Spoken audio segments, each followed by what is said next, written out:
And today we are joined by a truly inspiring guest. Oh, ho, ho, LaMonique Hamilton. Woo! Welcome, welcome. How are you? I'm doing well. I'm doing well. Thank you so much for having me on your podcast. It's our pleasure. We start with our opening questions. LaMonique, for people who may be discovering you for the first time, who are you beyond the titles and achievements? Um, I'm at my core, I'm just a creative. I'm a person who loves to create beautiful things and make the world a better place. And that's what I do in my work, and that's what I try to do in my life. That's amazing. Yeah, and because I know you, oh yeah, she tries to do that for sure. What first inspired you to enter the world of storytelling and production? I think it was just always in me to be honest. I was a little girl who loved to play with Barbie dolls, like I couldn't get enough. And at some point I had like a collection of maybe 80 of these Barbie dolls, and I wanted the dream house and the like condo and everything else, and it wasn't just, but for me it was never just for play. It was because I was developing stories and I was developing characters around my dolls. And my parents used to think it was so funny because they could never really put me on punishment because they were like, you can't play with your dolls, like. And I would say okay, and I would just get paper and pencil and I would just write out my stories while I was on punishment. It's like, all right, as soon as I get off punishment, we're gonna act this out, we're gonna play it. And I would just write out the storyline. So my imagination, and it was like limitless. And so I was never really put in a box. And fortunately for me, my parents were very supportive, even if they didn't truly understand like what a creative life was. They were very supportive of the fact that I was a creative from the time I was teeny tiny. Wow, that's amazing. That's amazing. So, yeah, it's in your blood. Do you remember um, the moment you realized storytelling could actually become your career? Yeah. I was actually in college and I had decided that I was going to be a corporate attorney. I knew that I wanted to make money. Um, and I was like, what can I do? What am I good at? Where I could make some money. And I decided I was going to be a corporate attorney. I was majoring in economics. I had gotten into this very exclusive economics seminar, and I had a professor who called me into his office one day and was like, "You do not like this." He was like, "I have, like there are 300 kids in this program. You got into a program with 13 people and you don't like this." He's like, "But what I see that lights you up is writing." He's like, "Writing lights you up. And I think that you think that this is 4 years, but this is actually your life. Do something that makes you happy and that you're going to be really proud to do." And it changed the trajectory of my entire life. Yeah, Popo. Popo, Mhm. we say in Greece. It means wow. Okay. Very, very interesting. Very interesting.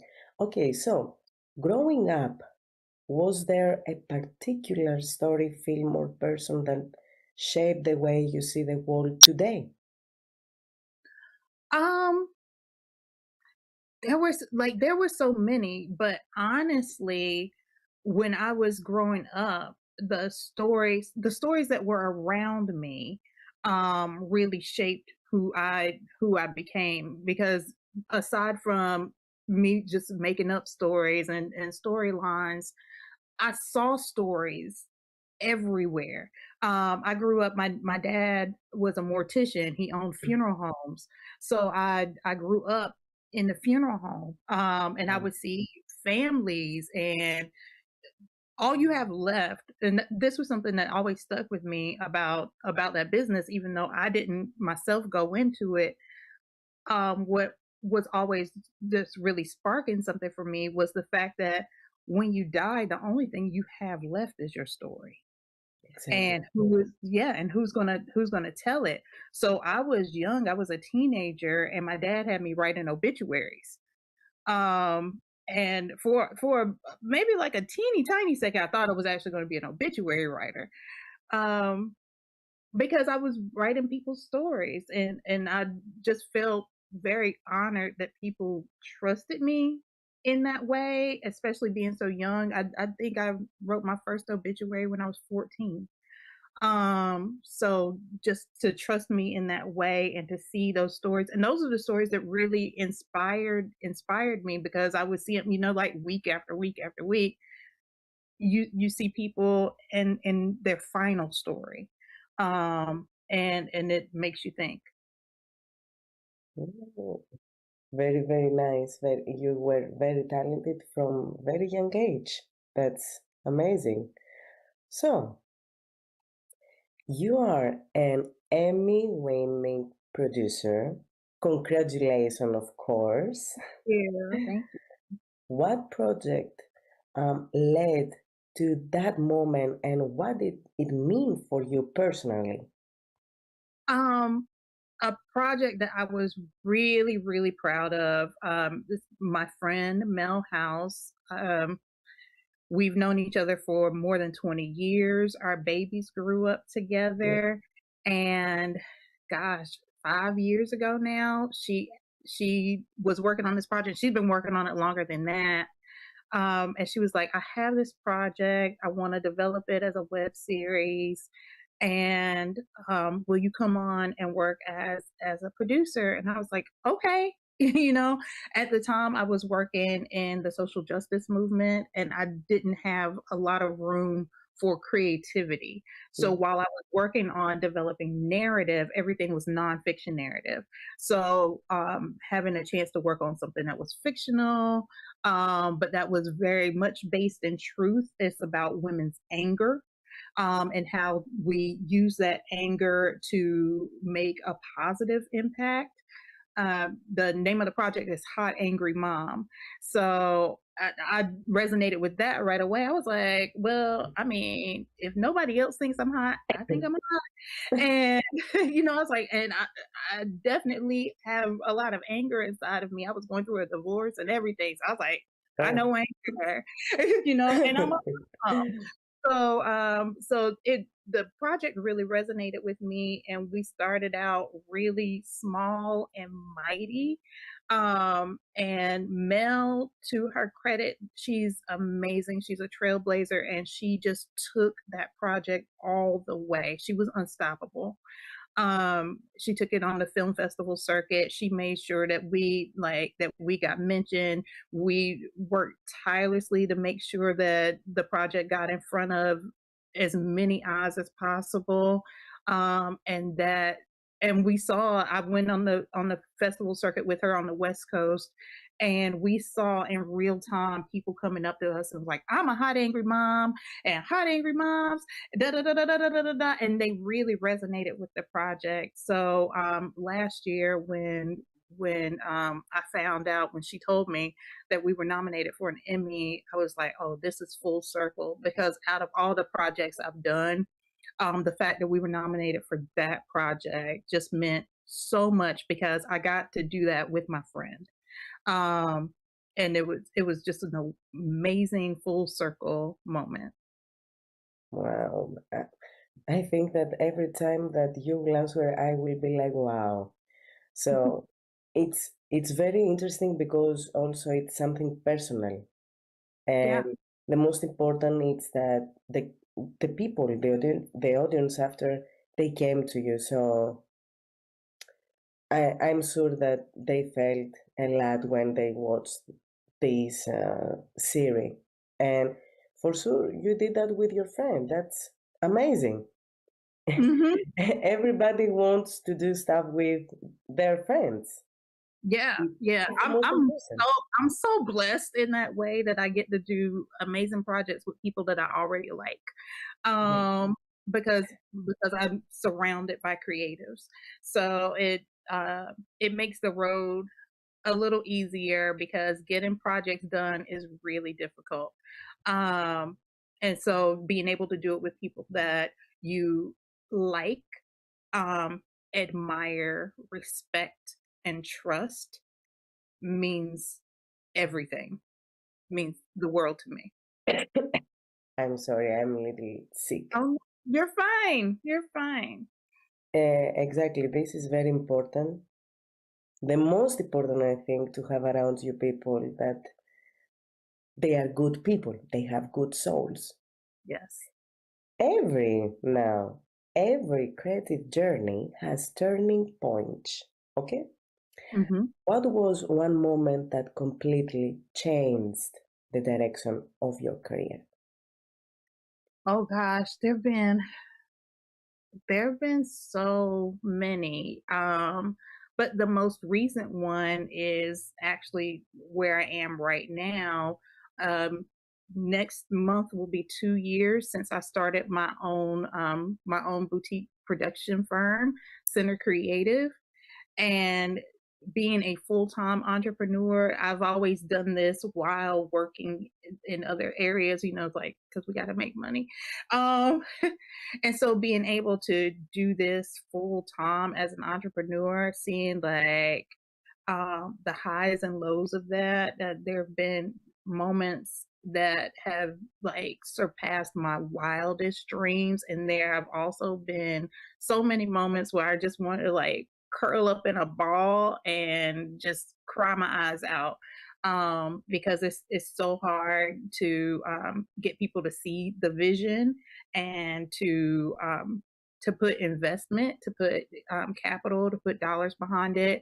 And I'll say even here, having like all the struggles that we're having right now, just as a culture and a society, to get people to not only say with words that they value the stories and the direction, and the culture shifting nature of Black women, but that they support it with their dollars, has been such a challenge. So when I find the people who don't just say it with their mouths. It's not just lip service, but they actually like support it with their dollars and with their help, and with connecting me to the right people. I appreciate it so much because I know that that this is part of how um, we're disrupting society and we're disrupting culture for the better.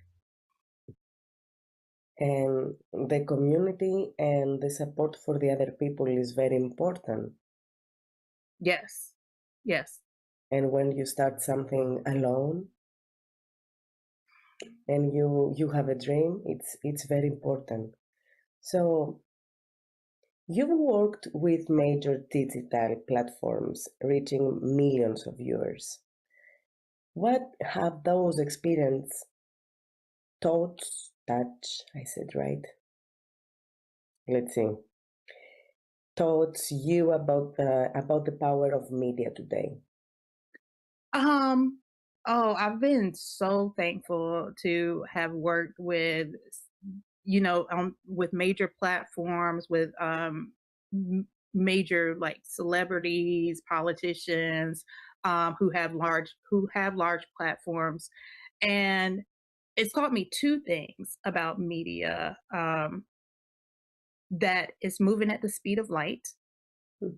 and that when you make a decision, you need to go.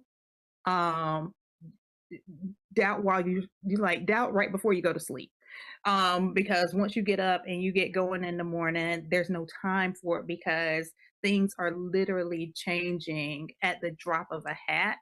Um, and so I like that's one of the biggest things that I learned is that hey, you got to make a decision, make it as informed as possible, but make a decision and go.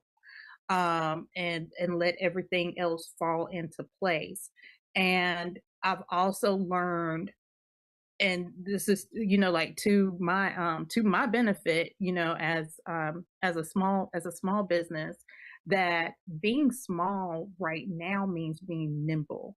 So while there's a bunch of resources that come with having a large organization, there's also a little bit of, like, momentum that drops because you can't move as fast. You're not as nimble. You have to go through, all kinds of rounds of approvals before you can even get started. And when you're nimble and small, and talented, you can you can go a lot faster. And so while I wish I had the resources of that, I do see the opportunity in the fact that, hey, because we're small, we can move in ways and we can move faster sometimes than these big organizations like conglomerates can. Exactly, exactly, exactly. Um, you founded, you told this, Center Creative Company to amplify. I'm sorry if I don't say right there. Oh, you're fine. Amplify, yes. Yeah, historically muted voices. hmm What inspired you to start this company? First. Um, the work that I've done as a former journalist, as a political strategist, as a social justice advocate, I I've worked in the trenches. I've literally worked on the ground, um, Mm. centering people's stories, getting their stories, sitting with them, talking with them, crying with them over their kitchen tables as they, like, told me very intimate parts of their lives and trusting me with their stories. Um, and being able to go to large organizations and go, like, work on Capitol Hill and work with the White House, like, and all kinds of things to develop policy around those people, and then working with large media organizations too, just taught me that I want to take what I'm learning here. I want to take this skill set that I'm learning, and I want to bring it back. I always knew that was going to be my end goal. Like, that was my end game always, is that I wanted to make sure that I was able to tell stories that I felt needed to be told, that brought us together as humans, and again, that just make the world a better place. Yeah, we hope for a better place. Yeah. Let's see. Why do you think it's so important today to tell stories that have traditionally been overlooked? It's more important than ever.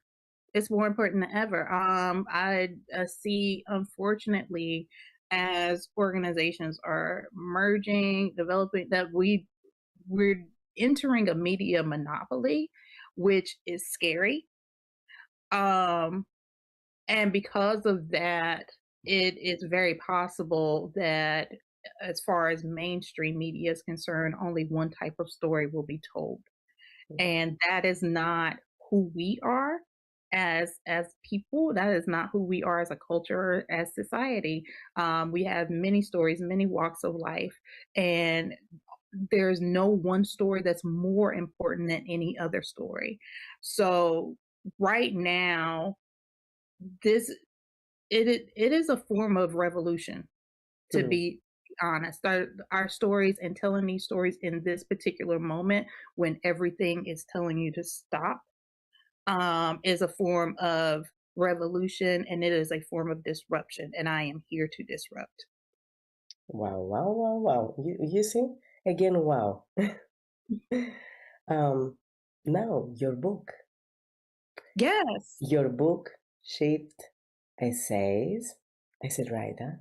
hmm Essays from a Woman in Progress. Exactly. Yes. Sounds very personal. Very, very. What inspired you to write it?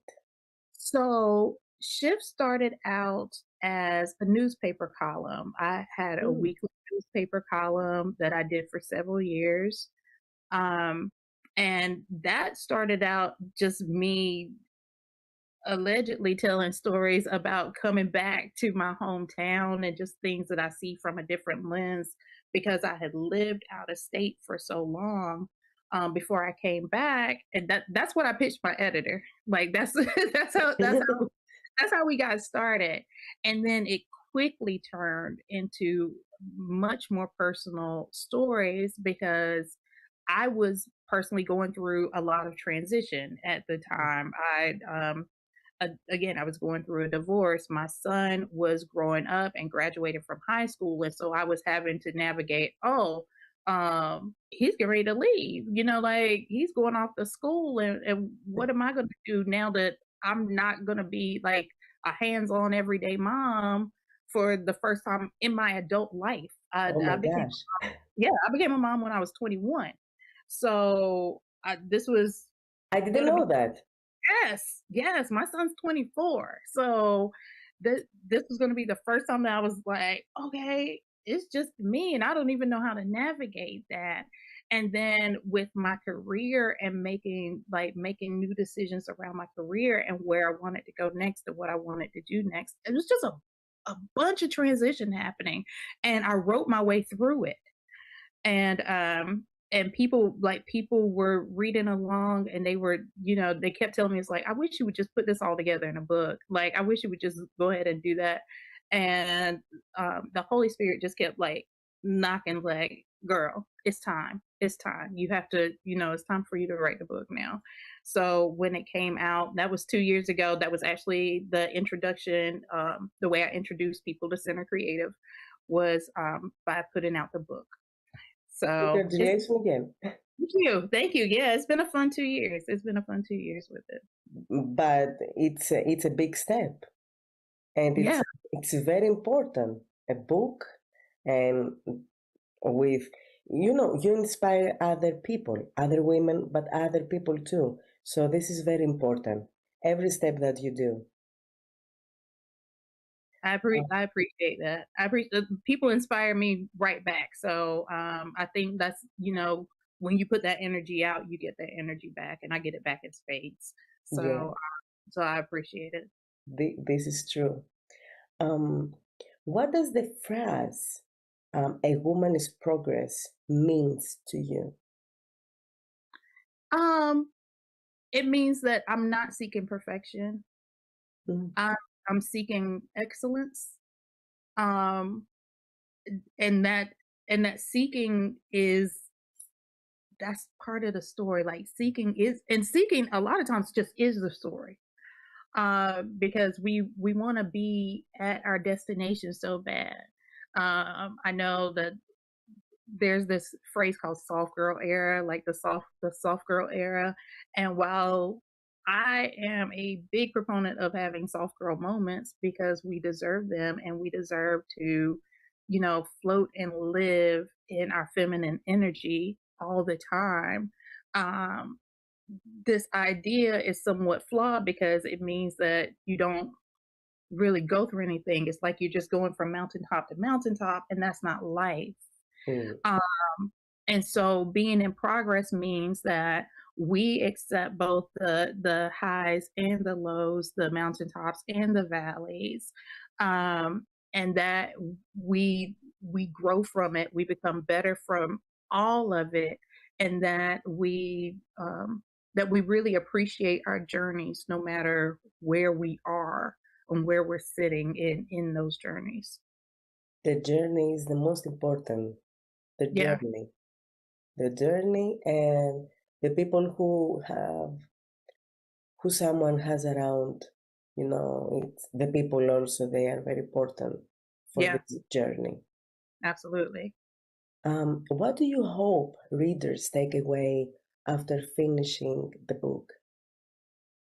I hope that they are inspired, if they know that they're going through a transition, whether it's a transition they want or that they don't want, Mm. um, that they know that they can get to the other side of it, that there is another side of it, um, that God is with them through all of it, and that after after you get through one thing, there will be another thing.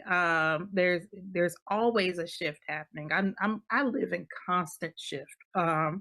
Right now, and probably will for the rest of my life, honestly. There's always changes going on, some good, some bad. Um, but it's how we navigate them, and how we approach them, um, how we react, that makes the difference. Yeah. Look around you right now, what happened. You never know what you will see next day. Yeah, This is the life. this is the life. Um, I would like to ask you something that I would like to see your thoughts about this. Many creatives struggle with burnout. Mhm. So, have you ever experienced it yourself? Yeah. Oh, yeah. Yeah, yeah, I mean, oh, and I get it bad, like, Oh, oh, yeah, tell me about this. I get burnout, and it's like I have to go to bed for a couple of days and get my life back together, um, because I know I give a lot. It's in my nature, that's just who I am, and I'm trying to be better Mhm. about not giving until I give out, but sometimes I give out. And at those moments, I'm very, very thankful. I have a good community, a good tribe around me who kind of see it coming before it actually gets there, and they're like, "Yo, slow Oh, down." Like, my girl, absolutely not. You know, we need to go to the beach. We need to get you by some water.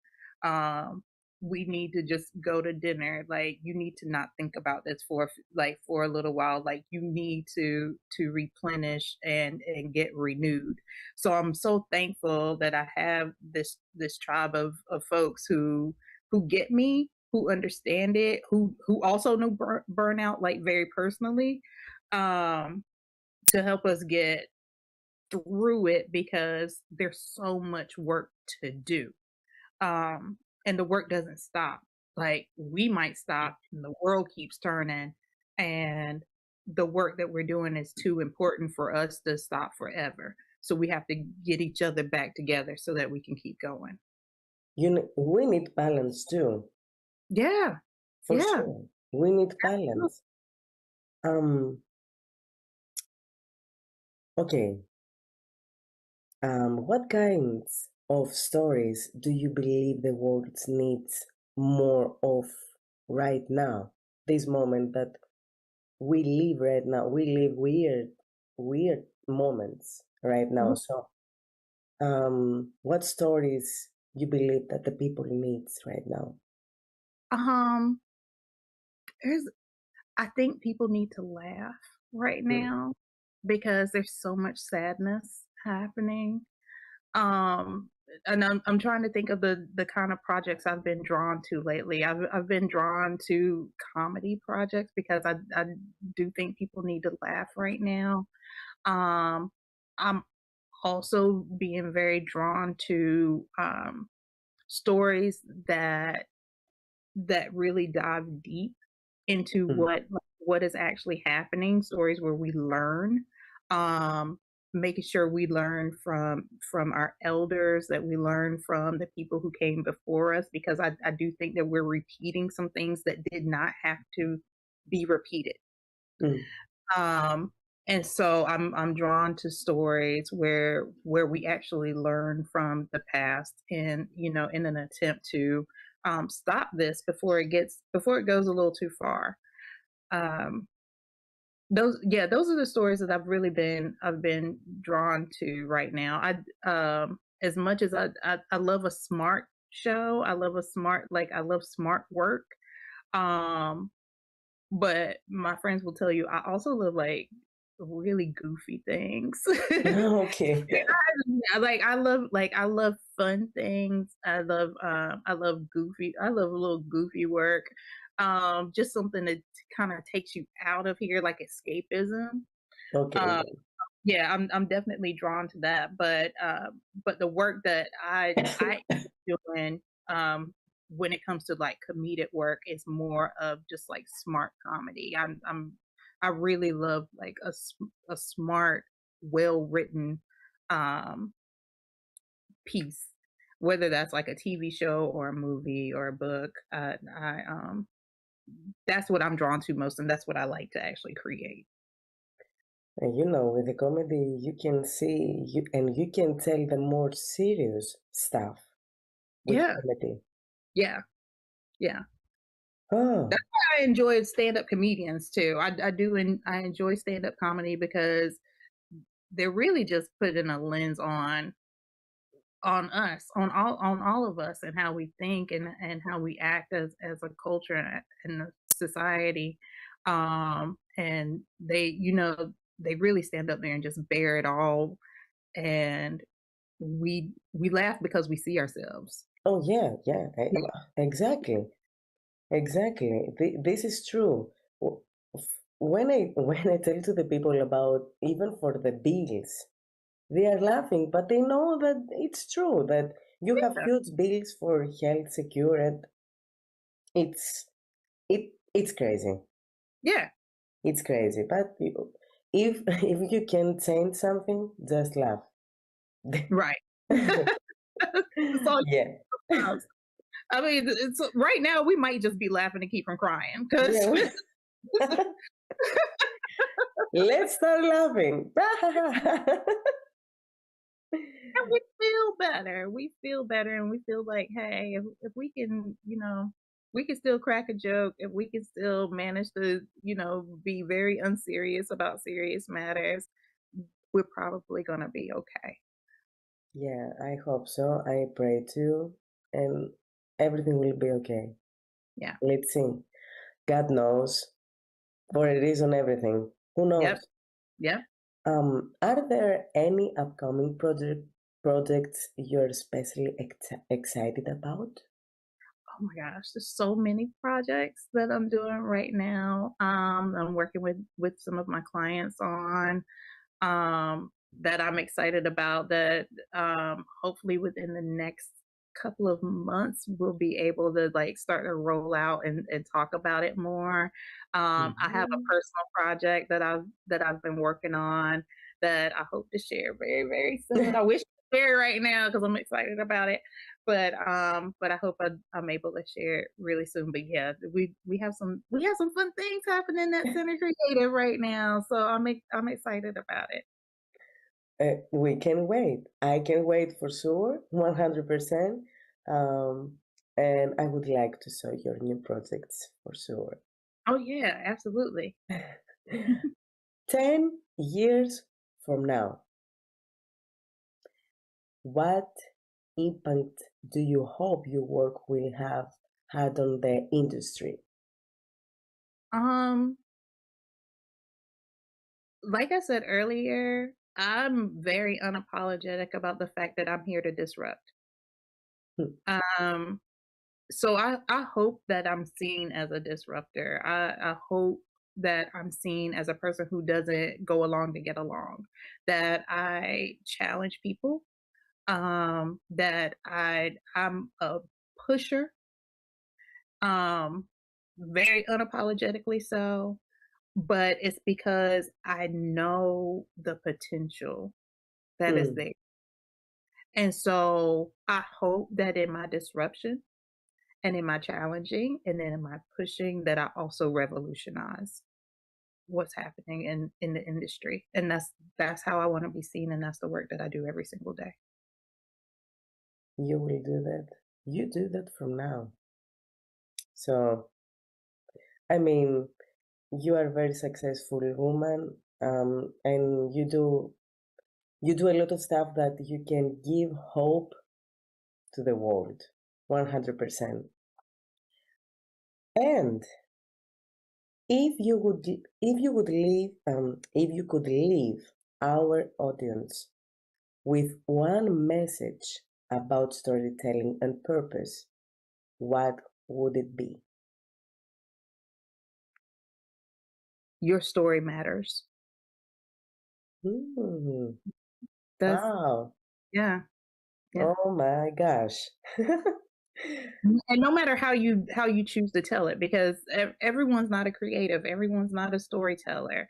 That's okay because we need all of the people to make this, to make this world work. But if you're an accountant, if you're a mortician like my dad, if you work,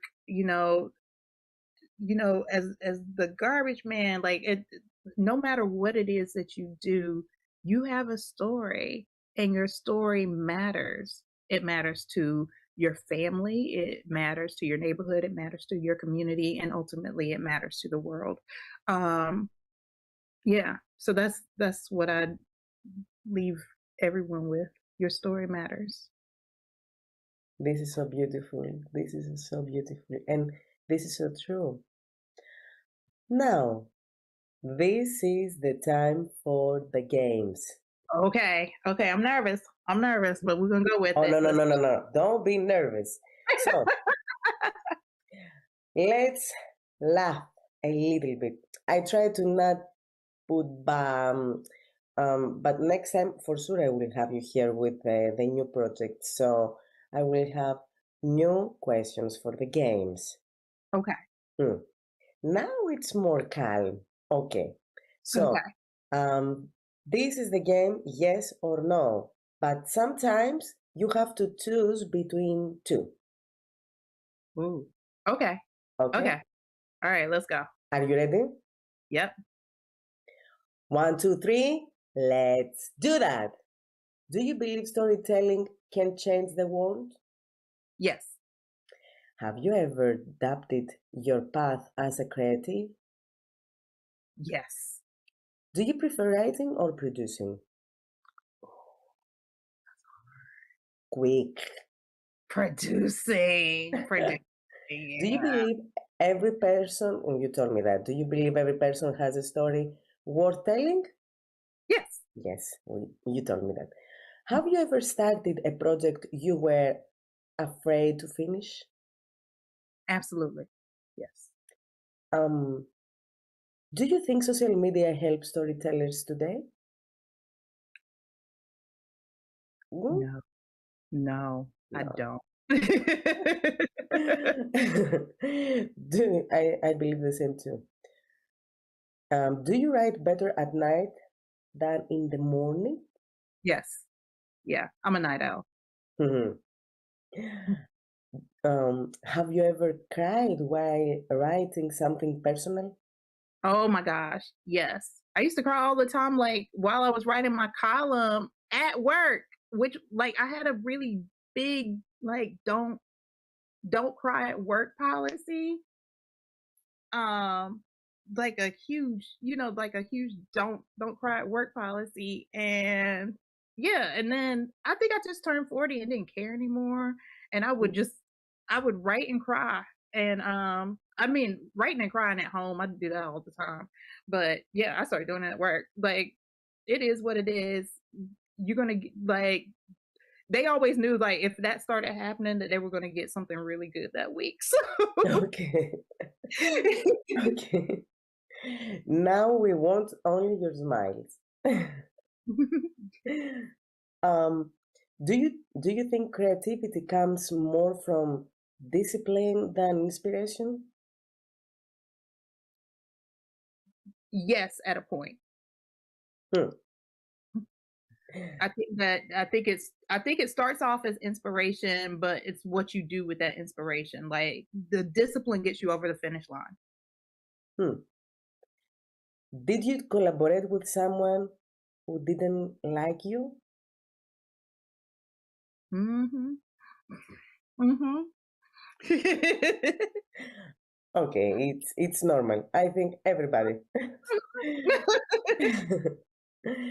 Do you believe failure fail, failure is necessary for success? Yes. To fail. Abs- Yeah. Yeah. It's a part of it. Is there still a dream project you haven't created yet? Yes. There are a few. Hmm. That's it. This game. Okay. Okay. That was painless. It was you answered very quick, very fast. I like it. And now the second. Okay.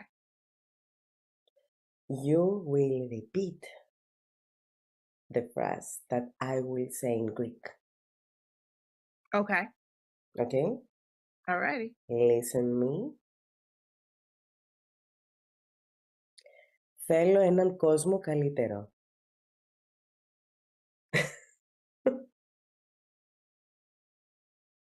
Disney, Cosmopolo,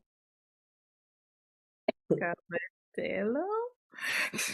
One more time, okay? Okay. Okay.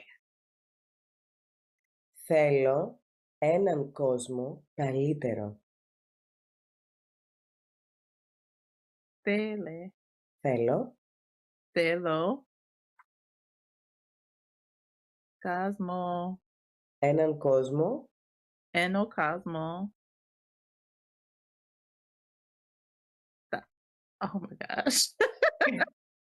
καλύτερο. Dalitero. Okay, what does this mean? Oh, yes. It's the third game. Okay.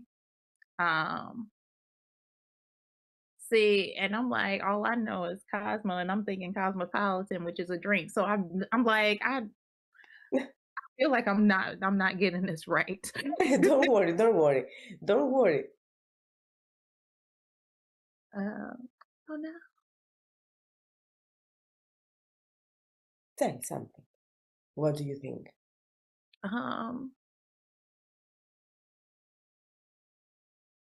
Is it something about storytelling? Possibly. No. It could be. I'm trying to like.